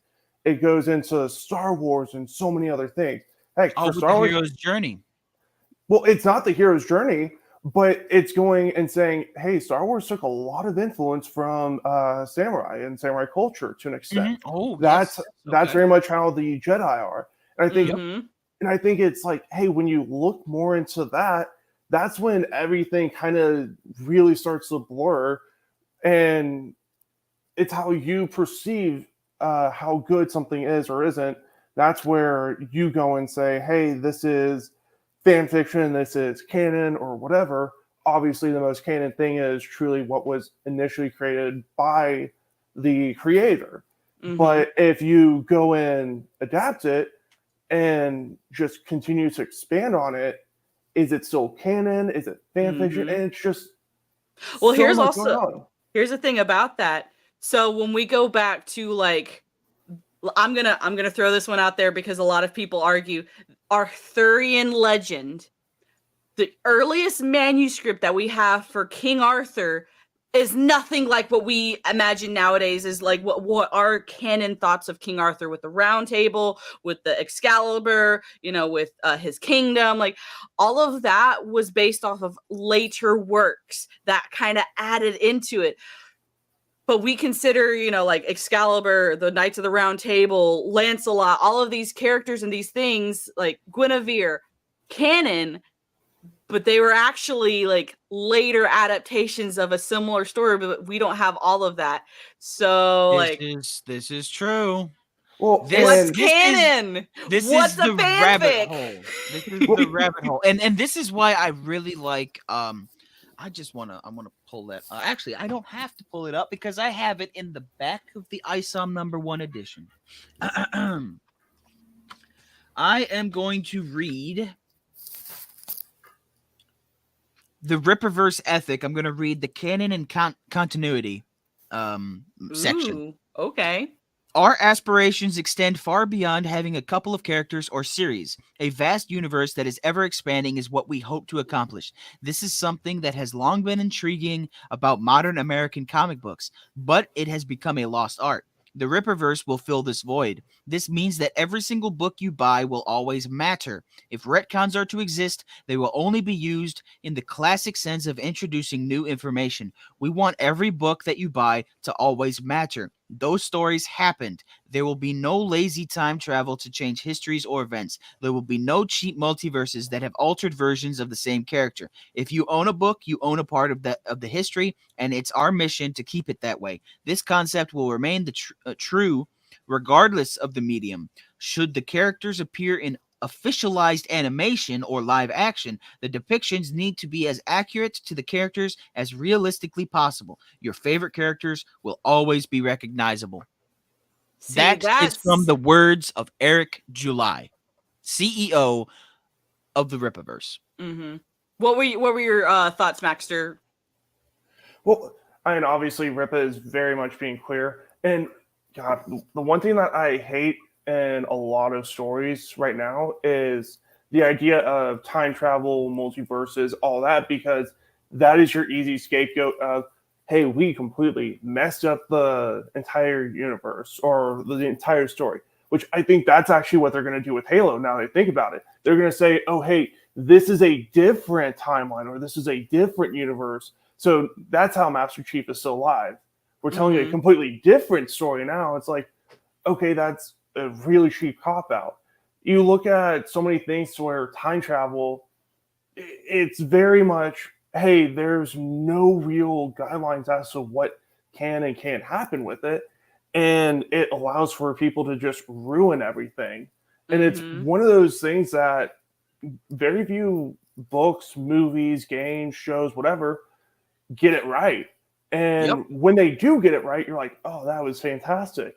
Because one example that I love is Ratchet and Clank, A Crack in Time, to where the entire point of it is you have somebody wanting to reset time to go back so that they don't fail everybody, that they can save their people. And it's them struggling to deal with it. Meanwhile, somebody else is going, hey, you can't change it more than a few seconds, because if you do that, it can completely ruin the balance of the universe. Mm-hmm. And it's all of these things to where they immediately set up guidelines. They don't go and allow for things to just happen. It's not, oh, hey, we're going in time traveling just because we can, outside of a few instances, but it's very much, hey, we have these set rules. That is what we are living by. And I think that is what Eric's doing perfectly. He wants it to be, here's a continual story. We are not trying to retcon anything with just BS logic. It's, if we screw up with something, we want to go and fix it and make it to where, hey, this was a growing point for them. Mm-hmm. I think that's so much better than what we see from so much else. Oh yeah, like people just use time travel and all of the stupid stuff, like multi-universes, like just a cop out for bad writing. Like no, like we as proper fans, like, and I've been using different adjectives to describe fans because I feel like the actual definition of fan is now corrupted. Well, the Because definition of fan is fanatic. That is Mhm. someone that is crazy about a IP. That is somebody that is crazy about an actor and actress as well. So to be a fanatic of, let's say, a book and the Mhm. source material for a book, whether that's a comic book or a piece of written media that has no pictures, like, okay, let's go with it, The Lord of the Rings or Harry Potter or Elric, or even, well, maybe I think Elric has a couple pictures, but And the Lightning Thief, Witcher, outside the of the cover art. Yeah. Lightning Thief, that's another good one. Like, what does it take to become a fan? What does it take to make yourself, to push yourself out of being a fan, and now you just want to bastardize it? Right. Like when do you cross the line of being a fan to a critic? Yes, Like, because there that's are some people who say, "No, I'm a fan." I'm like, but you say nothing positive about this fandom. You say nothing positive about this IP. You are no longer a fan. You I are a think that's when critic. they, I think that's actually more when they become a hater, when, Mm-hmm. hey, I claim to enjoy something, but all I have is criticism. Right. There are so many things that I love but can criticize. Heck, you look at the first Last of Us. I think the story is amazing, but I think the gameplay is very lackluster, and visually, it's not the most impressive. But I still view it so highly because it was done so well. Mm-hmm. That's being a fan with criticism. But what we see from a lot of other people is, oh, hey, I just hate X, Y, and Z, and blah, blah, blah, blah, blah. Mm-hmm. Because I guess when I go and talk about Last of Us Part 2, it's like they've ruined so much from the first game. They took Mm-hmm. so many characters and made them worse. And yes, you can say I'm hating on the game, but it's because I'm more criticizing it because of how much I love the first game. It has Mm-hmm. nothing to do with, it has more to do with the continuity and how you just ruined everything, rather than, oh, hey, I just want to hate on this because, well, I don't like it.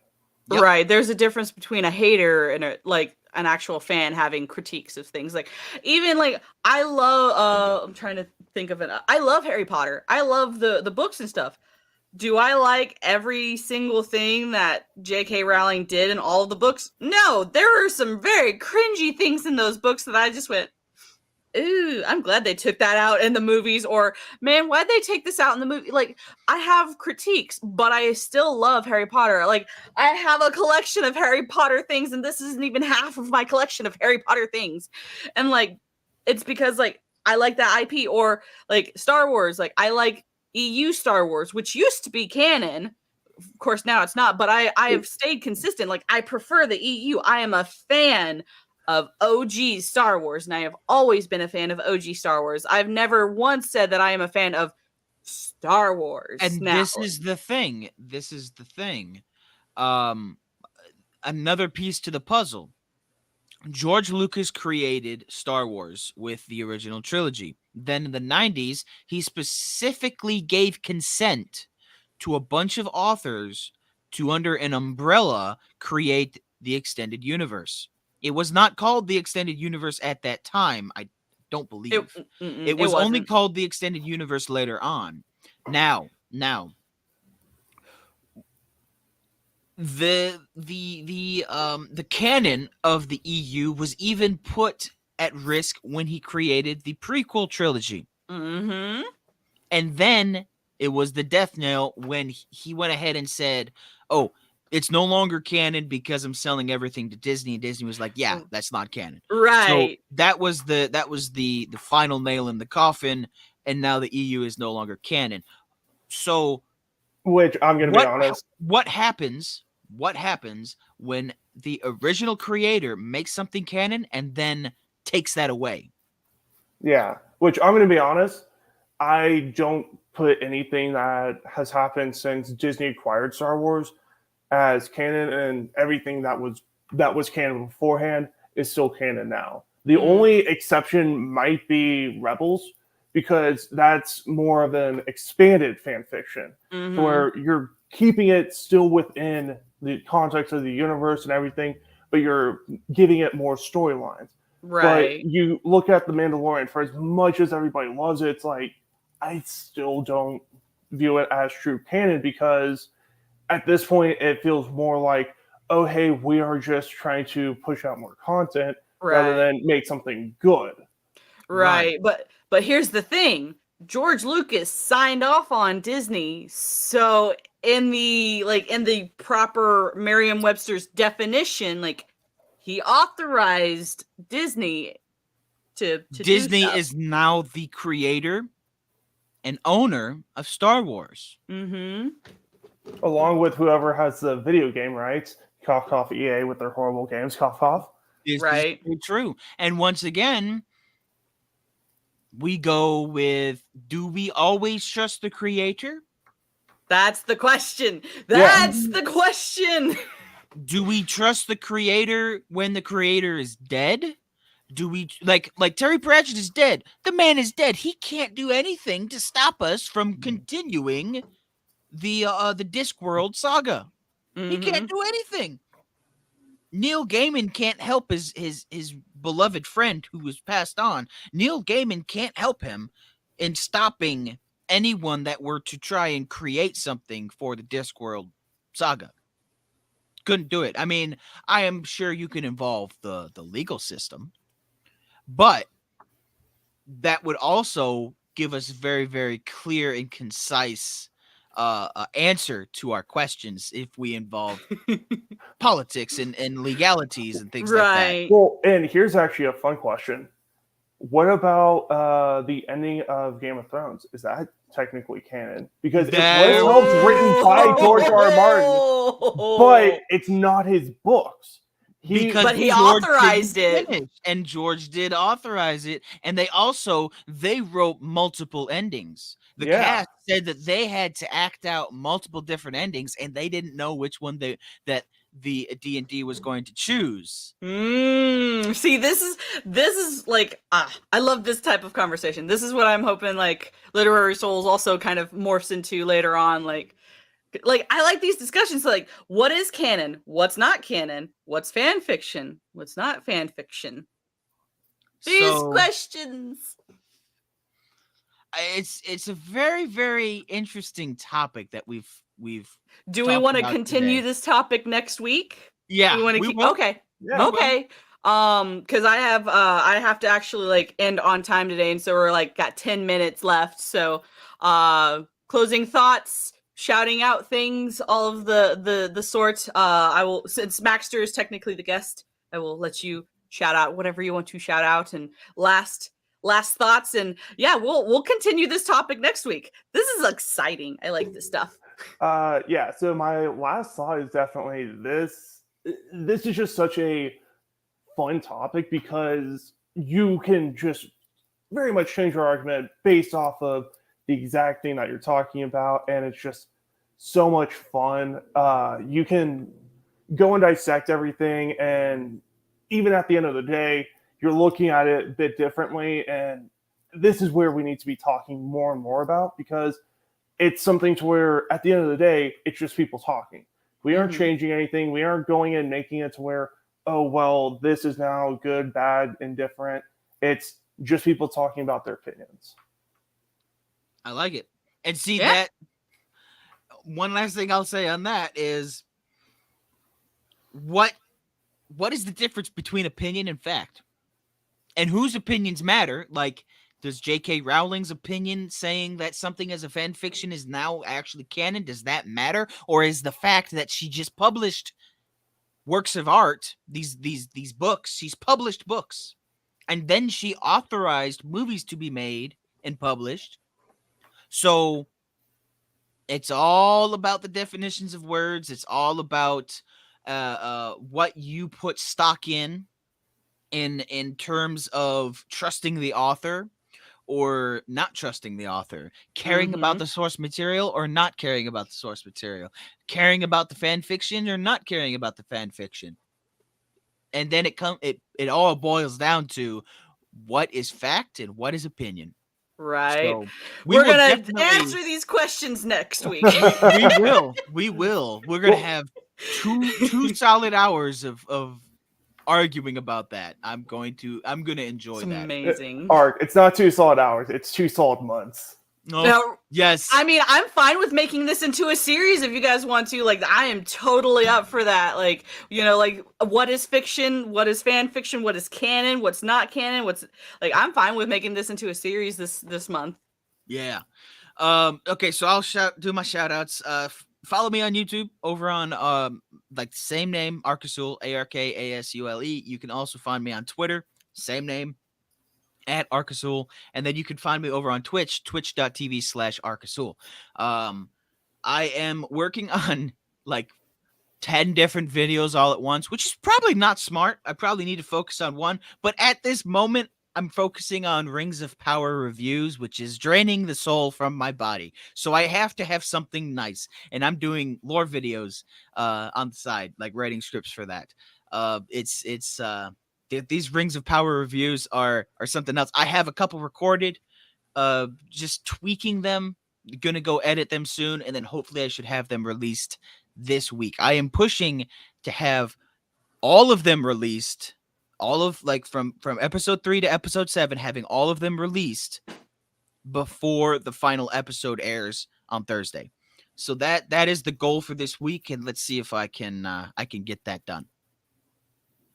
All right, what about you, Maxter? What do you got to shout out?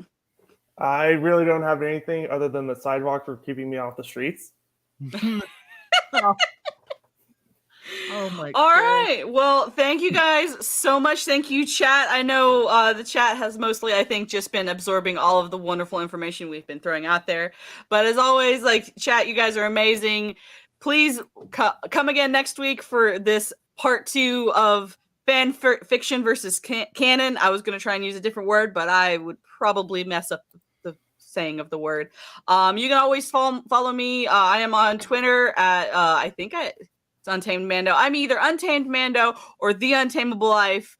Yes, I know it's confusing. One of these days we'll figure this out. But I am also on Twitch as twitch.tv/The Untamable Life.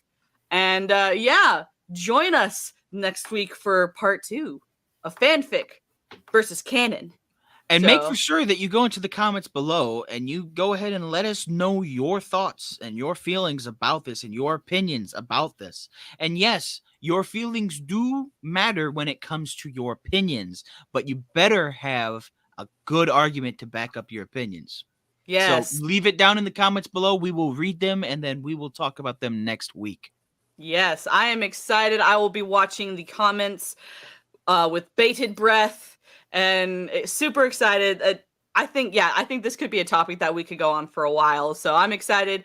Maxter, you are definitely more than welcome to come back next week because I feel like you have lots of things to say, and Ark has lots of. We all have things to say about this, and it's super amazing. And if anyone else wants to join us, let me know. My DMs are open. You can message me, and we'll get this figured out. So hope everyone has a fabulous weekend, fabulous rest of their week, and we will see you guys next time.